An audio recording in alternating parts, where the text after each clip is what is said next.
क्रांतीवीर जननायक बिरसा मुंडा यांच्या 150व्या जयंतीनिमित्त 10 दिवसीय रथयात्रेला मोखाडा तालुक्यात प्रारंभ।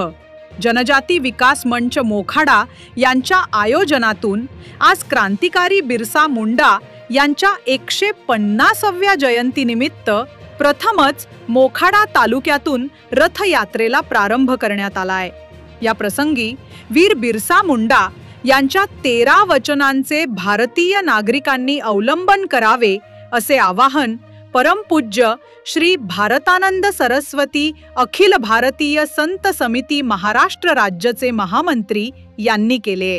तर वीर बिरसा मुंडा यांच्या 150व्या जयंतीनिमित्ताने शुभेच्छा देऊन प्रत्येक तालुक्यातील शेतकरी बांधवांनी सर्व शेतीचे पंचनामे करून घ्यावेत असे आवाहन माजी जिल्हा परिषद अध्यक्ष प्रकाशजी निकम साहेब यांनी केले। या प्रसंगी अखिल भारतीय संत समिती महाराष्ट्र राज्य महामंत्री परमपूज्य श्री भारतानंद सरस्वती स्वामी उपस्थित होते। तर माजी जिल्हा परिषद अध्यक्ष श्री प्रकाशजी निकम साहेब व भारतीय जनता पक्षाचे जिल्हा चिटणीस विठ्ठलभाऊ चोथे साहेब उपस्थित होते। यावेळी जनजाती विकास मंच जिल्हा अध्यक्ष श्री छगनजी वावरे तसेच अशोक बात्रे तालुका संघचालक व धर्मजागरण तालुका प्रमुख सुरेश वांगडा, भाजपा तालुका आदिवासी आघाडी अध्यक्ष श्री हरिचंद्रजी जाधव साहेब समवेत नगरसेवक प्रतीक पाघारे साहेब, सामाजिक कार्यकर्ते कीर्तनकार भगवान महाराज वाघ उपस्थित होते। प्रतिनिधी जगन्नाथ पाटीलची रिपोर्ट। कार्य गावागावात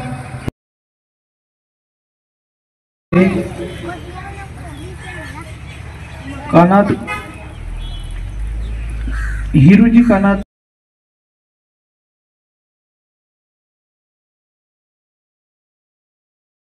आदरणीय स्वामीजी भारतानंद सरस्वती यांचं या ठिकाणी आगमन झालेलं आहे।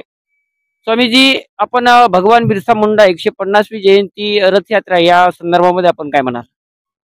मला वाटतं आज खूप एक क्रांतिकारी हा उपक्रम म्हणा।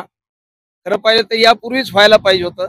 आमच्या जनजाती विकास मंचद्वारे आणि जे काही आपले देशभक्त आहेत, सर्व आमचे वनवासी आदिवासी बांधव आहेत जिल्ह्यातले, असे एक सक्रिय कार्यकर्ते, काही साधू संत, तरी 10 दिवसाची एक रथयात्रा आपण भगवान बिरसा मुंडा, आपण भगवंताचा त्यांना उपाधी लावतो, दर्जा देतो, तर भगवंताची ही रथयात्रा मला वाटते भारतात पहिल्यांदा होत असेल। जनजागरण यात्रा तर होतात, पण ही रथयात्रा आहे, याच्यात पालखी, फोटो, आणि या रथयात्राद्वारे आमच्या बांधवामध्ये जाऊन, घरोघरी जाऊन, पाड्यात जाऊन, आणि भगवान बिरसा मुंडांचे जे विचार, हे खूप मानवतावादी विचार, खूप छोट्या छोट्या गोष्टी, पण त्याच्यात तत्वज्ञान भरलेलं आहे। जो वेदाचं सार असेल, जे पुराणांचं ग्रंथाचं सार, तो सार त्यांनी सर्वसामान्य लोकांना, त्यांची जी वचनं आहेत, आपण ती वचनं वाचा, पहा, तर ते जसं अभंग ओव्या साधू संतांनी ऋषीमुनींनी लिहिलेत, तसंच त्याच अर्थाचं खोटं बोलू नका, स्नान केल्याशिवाय जेवू नका, अभक्षण भक्षण करू नका, तुळशी वृंदावन घरासमोर ठेवा, असं काही जे षड्यंत्रकारी लोक आहेत त्यांच्या मोहात फसू नका, म्हणजे असं व्यसन करू नका, म्हणजे किती एक महान संदेश। जसं या यात्रेच्या द्वारे जनजाती विकास मंचानी ही सर्व मंडळी आज खूप आनंदाचाही दिवस आहे, आणि हे 10 दिवसीय ही यात्रा 10 दिवसाची 15 नोव्हेंबर पर्यंत, आणि भारत सरकारने सुद्धा जनजाती गौरव दिवस, आणि खूप महाराष्ट्र सरकार असेल, सरकारच्या द्वारे सरकारचं काम चालतंय, पण आम्ही सक्रिय एक नागरिक देशाचे म्हणून, साधू संत असतील, असे काही संघटना असतील, जे काही प्रतिष्ठान असतील, आणि असे सक्रिय लोकांचे कर्तव्य आहे। मी तर म्हणतो, केवळ भगवान बिरसा मुंडा केवळ आदिवासी समाज आणि जनजाती किंवा असं वनवासी समाज याच्यात नाही पाहिलं पाहिजे, कारण त्यांनी या भारत मातेसाठी आज इंग्रजांना सळो की पळो करून सोडलं आहे ना।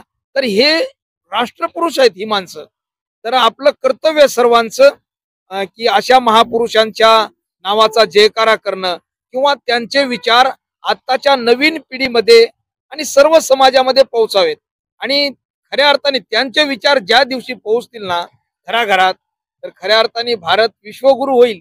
आणि आमचा जो बांधव आहे आजही काही क्षुल्लक काही कारणाने इकडे तिकडे आणि काही लोकांच्या षडयंत्राला बळी वगैरे पडणं असं, तर हे जे भगवान बिरसा मुंडांचे विचार आहेत हे एक प्रगतीचे आणि एक समाजाला जागृत आणि एक उत्थान, एक परिवर्तनवादी.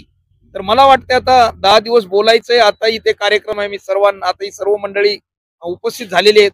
आज या चौकामध्ये त्यांच्या मूर्तीचं आणि पूजन करून श्रीफळ वाढवून आज रथयात्रेचा आरंभ होतोय आणि या मोखाडा नगरीमधून, या चौकातून, तर मी सर्वांना या यात्रेत सहभागी होण्याचे आवाहन करतो आणि शुभेच्छाही देतोय. आणि आपण सर्व लोकांनी भगवान बिरसा मुंडांच्या या रथयात्रेत सामील होऊन गावोगावी जाईल, पाड्यात जाईल, व्यक्तीपर्यंत जाईल आणि भगवान बिरसा मुंडांचे विचार घरोघरी पोहोचवण्याचं हाच या आज या जनजातीच्या बिरसा मुंडा 150वी जयंती निमित्त जनजाती विकास मंचाच्या तर्फे हा कार्यक्रम जो आयोजित केला, गावागावामध्ये ही यात्रा जाणार आहे, त्यासाठी मी शुभेच्छा देत असताना जो इतिहास आदिवासी समाजाचा मागील काळात लपवले गेला, तो इतिहास केंद्र सरकारने आणि आदरणीय नरेंद्रजी मोदी यांनी हा इतिहास उजळण्याचा प्रयत्न केला आहे. आणि निश्चित आम्ही भाग्यवान आहोत की आदरणीय नरेंद्रजी मोदी यांनी आमच्या जनजाती समाजाच्या राष्ट्रपती दिल्या. त्याचप्रमाणे जनजाती समाजाचा जो इतिहास होता, भगवान बिरसा मुंडा असतील, राघोजी भांगरे असतील, नागे कातकरी असतील, असे अनेक तंट्यामामा भिला असतील, हा इतिहास जो दाबण्याचा प्रयत्न केला, हा इतिहास गावागावात पोहोचण्याचं काम हे जनजाती मोर्चाच्या वतीने या 10 दिवसात केले जाणार आहे. आणि 150वी जयंती ही पहिल्यांदा जगात यांना या 15 नोव्हेंबरला आदरणीय देशाचे पंतप्रधान, जसा आदिवासी दिन असतो तसाच 15 नोव्हेंबर हा दिवस प्रचंड मोठ्या प्रमाणात आदिवासी समाजाने साजरा करावा, हा याच्या मागचा हेतू आहे.